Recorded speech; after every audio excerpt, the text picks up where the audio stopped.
The dentist didn't just hand me a note about my daughter's teeth, he handed me a reason to destroy my entire marriage before dinner time.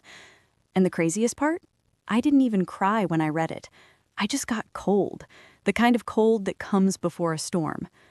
Before I get into what that note said and what happened next, take a second to hit that like button if you believe parents should listen when kids go quiet. And if you're new to Anonymous Confessions, go ahead and subscribe. We share real-life family betrayal stories that'll make you rethink everything you thought you knew about the people closest to you. We lived in a place called Emerald Valley. If you've never been to a community like that, imagine a postcard that's also a prison. Every lawn looked like it was trimmed with scissors. Every driveway had the right car. Every smile came with an invisible invoice from the HOA. If you forgot to wave at your neighbor on a Sunday morning, someone would politely remind you at the next block party. If you forgot to keep your family looking flawless, nobody reminded you about that. They just watched, and they judged, and they whispered. I'm Catherine, Kate to anyone who's ever stood next to me for more than 5 minutes. I'm a physician at a private clinic downtown, which means I spend my days fixing things. Broken bones, panic attacks, infections, and the occasional man who swore his energy fields were off because Mercury was in retrograde. I'm good at my job because I stay calm when everyone else is falling apart. That's important later. My husband's name is Michael. Mike to everyone. He works in finance. If you've ever met someone who manages other people's money for a living, you know the type.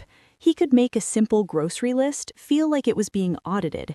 He believed in goals and performance metrics the way some people believe in prayer, deeply, loudly, and with absolutely no room for questions. And then there's Ellie. On paper, she's Eleanor, because Mike liked names that sounded serious. But to me, she's always been Ellie. She has my last name, Reynolds. Mike kept his. At the time, we called it a modern choice. Looking back, it was the first thing we did separately without realizing we were practicing. Ellie was 10 when this happened. She was the kind of kid who used to laugh like she wasn't afraid to take up space. She'd ramble about clouds looking like dragons. She'd leave her socks everywhere. She'd ask questions while I cooked. Mom, why do fish sleep? Mom, do clouds get lonely? She was bright and curious and messy in all the ways kids are supposed to be. But then, somewhere along the way, she stopped asking questions, and I didn't notice until it was almost too late. If you've ever had that feeling that something's wrong but you couldn't name it, stick with me. And while you're here, hit that subscribe button so you don't miss the rest of this story. We tell real-life family betrayal stories every week, and trust me, they only get wilder. Mike ran our house the way he ran his department at work. Goals, deadlines, deliverables. If you opened our kitchen cabinet to grab the cereal, you'd see it taped inside the door. Ellie's schedule, color-coded by day. Monday, math drills, piano practice, reading log. Tuesday, tutoring, writing prompts, character-building chores. Wednesday, test prep, screen time earned, early bedtime. Even weekends weren't weekends. Weekends were for catch-up and extra push. Mike called it discipline. He said it like he was giving her a gift. I called it structure. I said it like I was a responsible mother. Ellie called it nothing at all. She just did what she was told. The first time I really felt something was wrong, I brushed it off. It was easier. Ellie had stopped talking. Not gradually, just stopped. No more questions about clouds. No more socks on the floor. No more crafts left half-finished on the kitchen table. A 10-year-old without mess isn't a well-raised child. It's a child who's learned that mistakes cost too much. I told myself she was maturing. That was the story that let me sleep at night. About 3 weeks before her tooth started hurting, her teacher called. Jessica Miller, sweet woman, the kind who sends pictures of your kid at the science fair. Mrs. Reynolds, and her voice had that careful tone teachers use when they're about to tell you something you don't want to hear. Ellie's gotten very quiet. She sits alone at recess. She's not mean to anyone. She's just withdrawn. I'm sure it's just a busy season. It's probably the academic competition, I said. We're prepping. I understand, Jessica said. And then, after a pause, she also seems terrified of making mistakes. She'll erase a word until there's a hole in the paper. I promised I'd talk to Ellie. I did mention it at dinner. We were eating grilled chicken and vegetables because Mike believed joy was stored in carbohydrates and should be rationed. Jessica called, I said. She thinks Ellie's stressed. Mike didn't even look up. Good, he said, like stress was a vitamin. If she cares, she'll excel. If she's relaxed, she'll coast. The world doesn't reward coasting. Ellie sat perfectly still. She chewed like she was trying not to make noise. She's only 10, I said. Mike finally looked up. His face was calm. His voice was even. That kind of calm that makes you feel childish for having feelings. And she's capable. We're not raising average. We're raising excellent. It sounded like teamwork. It sounded like love. And I nodded because I was exhausted and because I wanted to believe him. Another week passed. Emma's mom texted me. Emma was Ellie's only friend, the one kid who still tried to pull her into games at school. Sleepover this weekend? The girls miss each other. I smiled at my phone. Finally, something normal. Absolutely, I texted back. Then I heard Mike behind me. Who's that? He asked, casual, like he already knew. He tracked our calendar like it was a stock portfolio. Emma's mom. She wants Ellie to sleep over Saturday. Mike's eyebrows lifted. Not anger, not even disapproval, just decision. She has practice tests Saturday. She can see Emma after the competition. It would have taken so little to push back. A simple, she needs friends. A simple, no. Instead, I heard myself type, sorry, busy weekend, rain check. Ellie didn't even ask why. She just nodded when I told her, like she already understood how the world worked. That should have gutted me. It didn't. Not yet. Monday morning, Ellie came into the kitchen with her hand pressed to her face. Does it hurt? I asked. A little, she said. But her a little was the kind kids learn when they don't want to be trouble. Small, careful, like she was trying to shrink the pain down to something acceptable. I called Dental Lux, the dental clinic everyone in Emerald Valley recommended. In our neighborhood, recommendations weren't about quality, it was who you were seen with. They had an opening at 11. I planned to take her alone. I'm a doctor. I can handle a dentist visit. I can handle a lot. Mike appeared in the doorway as I grabbed my keys. I'm coming. You have a meeting. I'll move it. He said it like meetings were chess pieces. I want to be there. It almost sounded sweet. Almost. Ellie's eyes flicked to him and then away so fast it was like she'd touched something hot. Do you want Dad to come? I asked gently. Yes, of course. Her voice was bright in that forced way kids do when they're trying to stay safe, like cheerfulness was an armor. In the car, Mike talked about staying ahead, about missing schoolwork over a little tooth pain. You can do half the math set tonight, he told Ellie, but I want it perfect. Ellie stared out the window. Okay. The waiting room at Dental Lux was full of kid-friendly nonsense, cartoons without sound, a fish tank, a basket of toys that had clearly been sanitized into emotional emptiness. A little boy was building a tower of blocks. He knocked it over on purpose and laughed. Ellie didn't react. She sat with her hands folded in her lap like she was waiting for a verdict. The receptionist called her name. Ellie stood up so fast her chair squeaked. I put a hand on her shoulder. She felt tense, like a wire pulled too tight. The dentist was Dr. Brian Sullivan, mid-50s, kind eyes, the calm confidence of someone who's seen every kind of fear and doesn't mock any of it. Hi, Ellie. Show me where it hurts. Back, she whispered. Okay, we'll go slow. Mom's right here, Dad too. And then his eyes landed on Mike. It was subtle. So subtle I might have missed it if I weren't trained to read faces in exam rooms. Something shifted in Dr. Sullivan's expression. Not hostility, not fear, more like recognition, like he'd seen this exact dynamic before. Mike smiled, his corporate smile, polite, blank.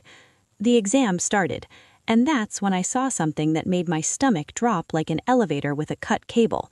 Ellie's whole body went rigid under the bright light. She didn't flinch at the mirror. She didn't flinch at the probe. She flinched when Mike cleared his throat. Dr. Sullivan took longer than expected. He looked at Ellie's jaw, the inside of her cheeks, her gums. He pressed gently along her muscles.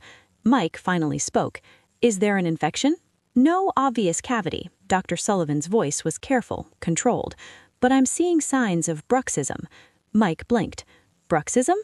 Grinding, often stress-related. It can cause tooth pain, jaw pain, headaches. Mike let out a small laugh, like the doctor had suggested essential oils. "Stress?" he asked. "She's 10. Dr. Sullivan didn't smile back. 10-year-olds get stressed, sometimes more than adults. Their bodies just don't have the language yet. Ellie's fingers clenched in her lap. "We have high standards," Mike said. "That's not stress, that's motivation." The doctor looked at him, and the room felt colder. Motivation isn't supposed to hurt. After the exam, we headed to the front. Mike muttered, "We're not coming back here. The guy's got an attitude." Ellie walked between us like she was trying not to touch either wall. We were almost out when Dr. Sullivan came into the hallway. "Mrs. Reynolds?" He saw Mike and hesitated, forced a polite smile. "Call if you have any questions." He shook my hand, and in the same motion, he slipped a folded card into my palm. His fingers tightened for a fraction of a second, a warning. In the car, Mike ranted. "He acted like I'm the problem, like I'm abusing my kid because I expect excellence." Ellie didn't make a sound. At home, Mike said he had to run back to the office. He left, and only then did I unfold the card. "I'm concerned about your daughter. Call me when you're alone. There are things we need to discuss. Dr. Sullivan." I stared at it like it was written in a language I couldn't read but understood perfectly. I pulled out my phone. My thumb hovered over 911, and then my brain did what it does best when it wants to avoid pain. It made excuses. What am I going to say? My dentist gave me a note? My husband is strict? My kid is quiet? I hung up, because illusions are comfortable, until they become coffins.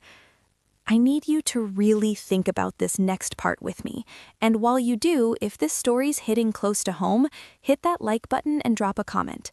We read every single one here on Anonymous Confessions. The rest of that day, I moved like a machine. At work, I smiled at patients, signed charts, nodded at colleagues.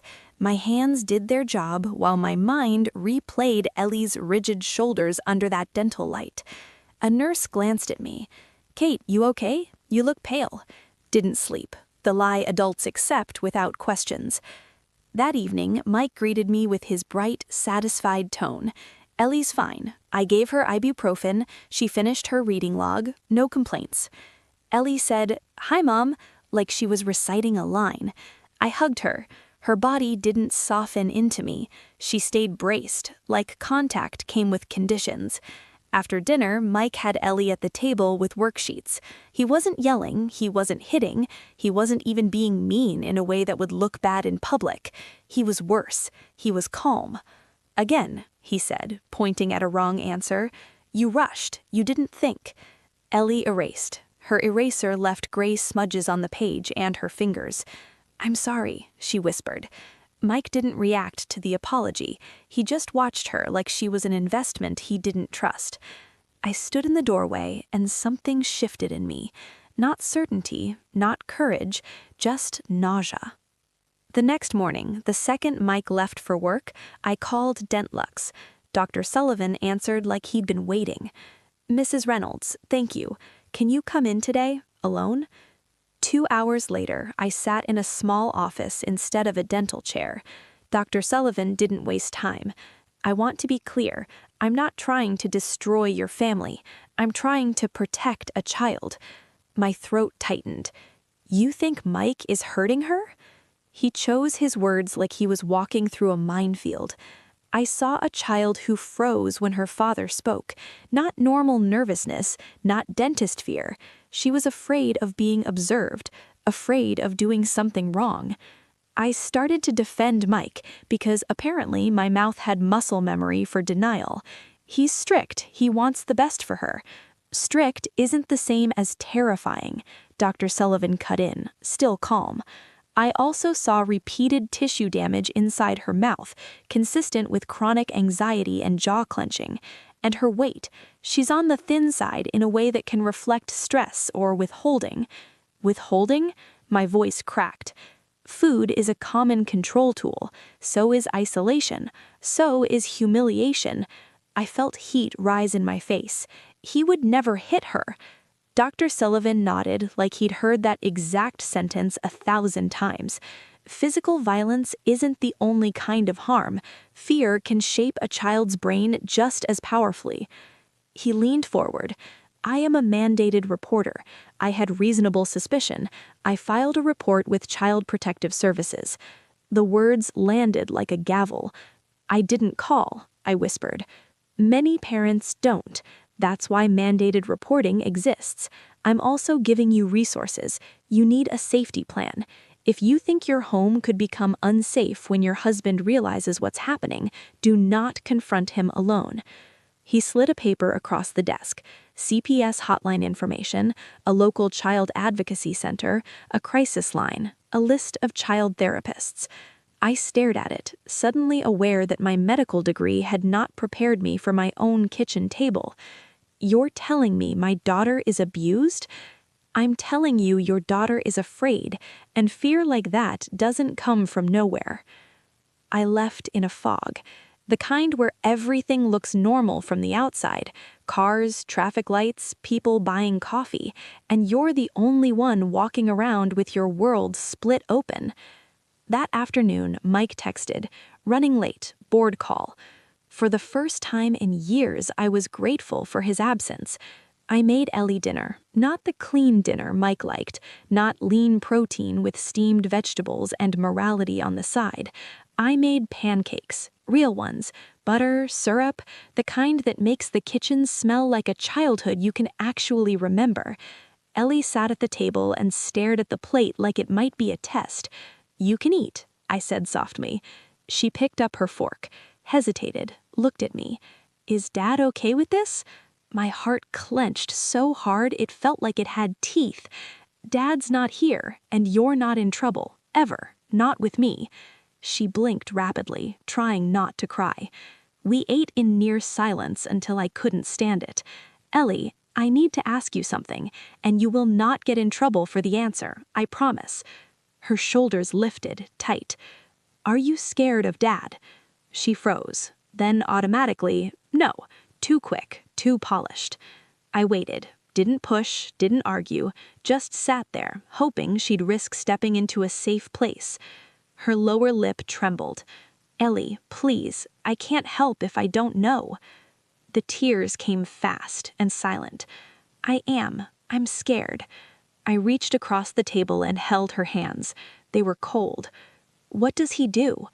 Ellie swallowed hard. When I get a B, he says I'm embarrassing him. He says, do you want to be average? Is that what you want? And if I cry, he says crying is for babies. My throat burned. He makes me redo things over and over, and he times me, and if I'm too slow, he says I'm lazy.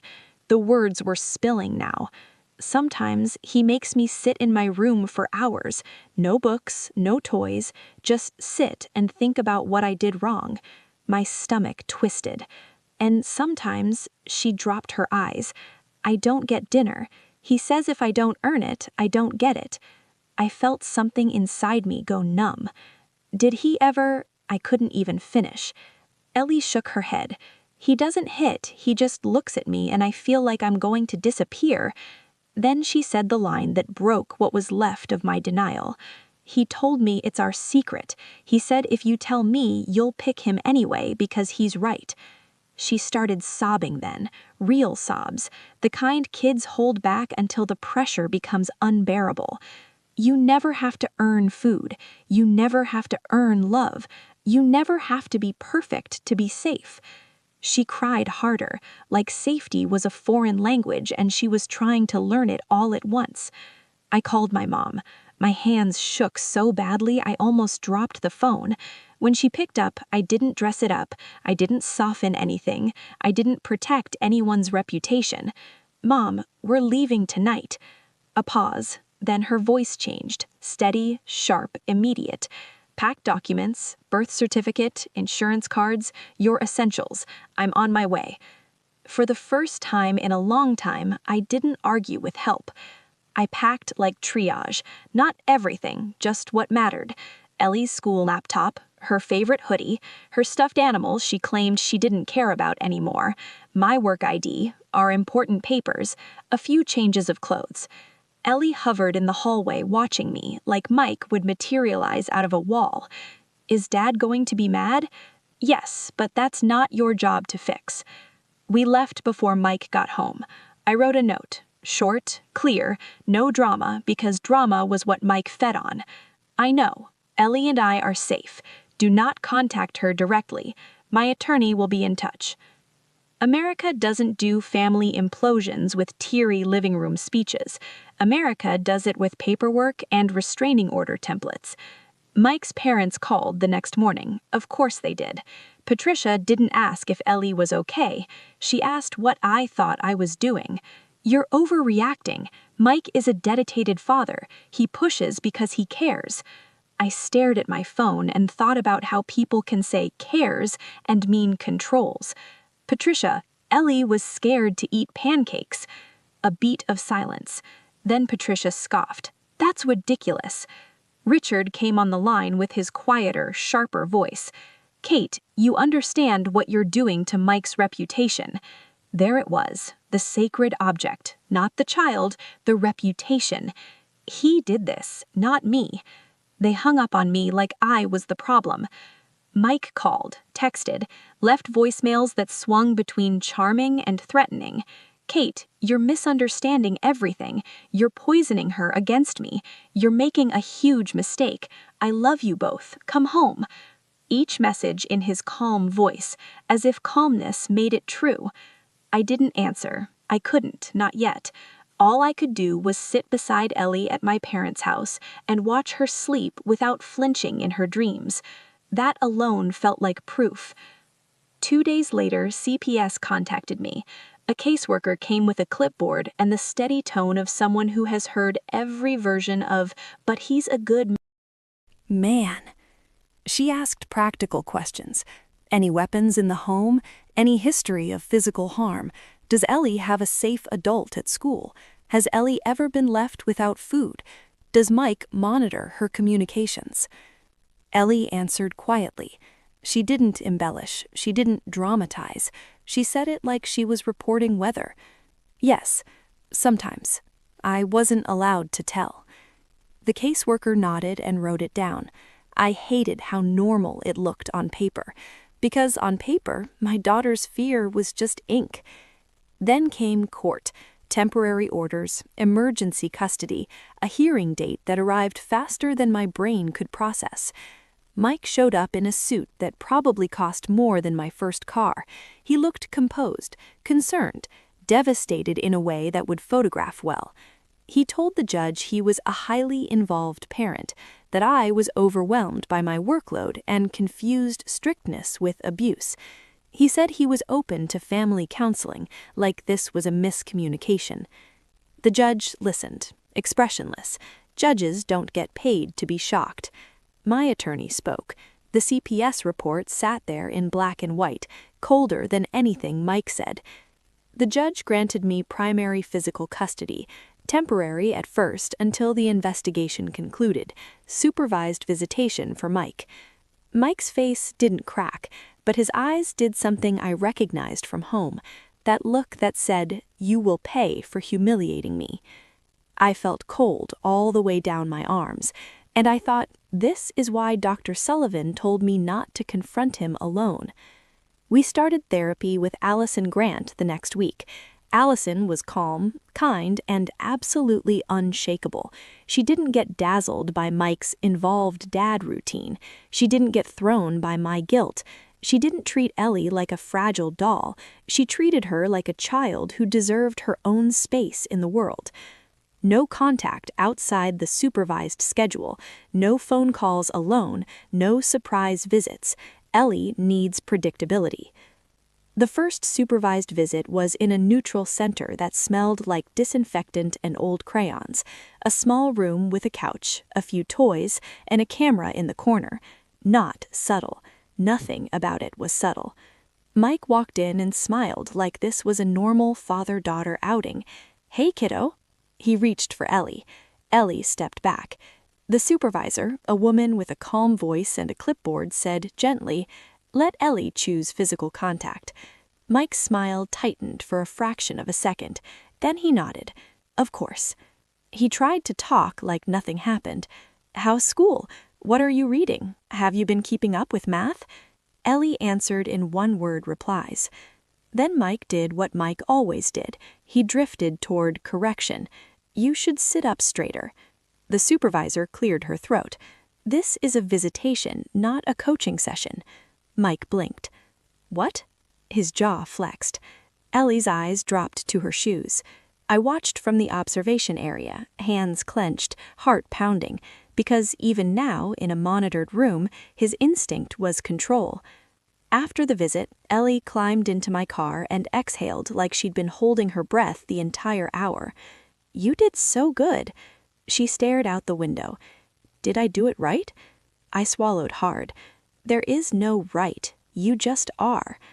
That concept took months for her to believe. We moved into a small apartment back in Chicago once the temporary orders stabilized. It wasn't Emerald Valley. There was no gate, no manicured lawn, no neighbors who smiled like surveillance cameras. And somehow, it felt like the first place we'd actually lived. Ellie switched to a public school.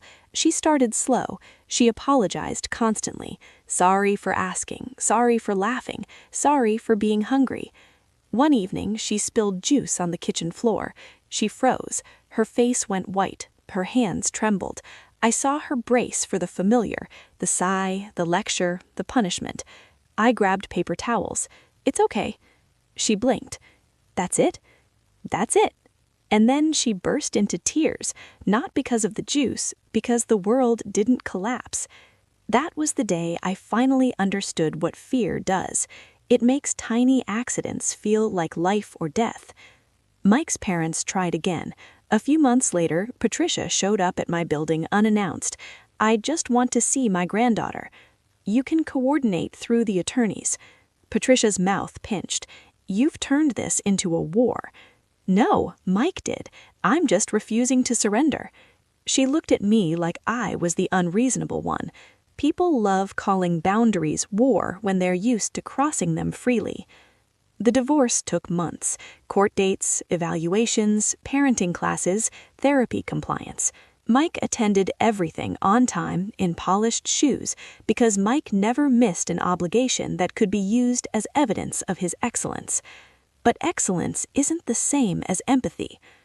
Little by little, Ellie changed, not all at once, not in a movie montage way, in small, almost invisible ways. She started leaving a book on the couch without panicking. She started laughing louder. She started asking for seconds at dinner without permission. She started saying, "I don't know," without flinching. Allison called it reclaiming space.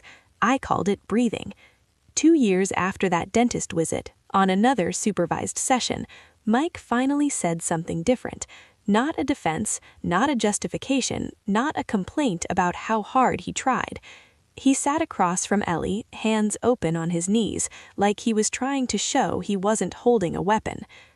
"Ellie, I was wrong." Ellie stared at him, cautious. "I didn't think pressure would make you strong. It didn't. It made you scared. I'm sorry." His voice shook just slightly, enough to sound human. Ellie's hands stayed in her lap, but her shoulders didn't rise to her ears like they used to. "I didn't want to make you mad." Mike's eyes filled. "It wasn't your job to manage my feelings." That sentence, simple, obvious, devastating, was one of the first truly healthy things I'd ever heard him say. Ellie swallowed. I don't feel scared right now." Mike nodded slow. "Good. That's what I want." It wasn't a happy ending. It wasn't a forgiveness wrapped in a bow. It wasn't a family magically repaired. It was something rarer, a real beginning. And that's why I'm telling you this today on Anonymous Confessions. If this story hit you the way it hit me, hit that like button, subscribe to the channel, and drop a comment. I want to know, what would you have done if you got that note? Have you ever had to make a choice between keeping the peace and protecting someone you love? I learned something I wish I could teach in medical school, right between anatomy and pharmacology. Love doesn't require fear. Fear is not discipline. Fear is not high standards. Fear is not character building. And when a child gets quieter, it isn't always maturity. Sometimes it's a smoke alarm with the volume turned down because someone taught them that even sounding the alarm is wrong. So that's what happened. The day a dentist handed me a note and I finally started listening.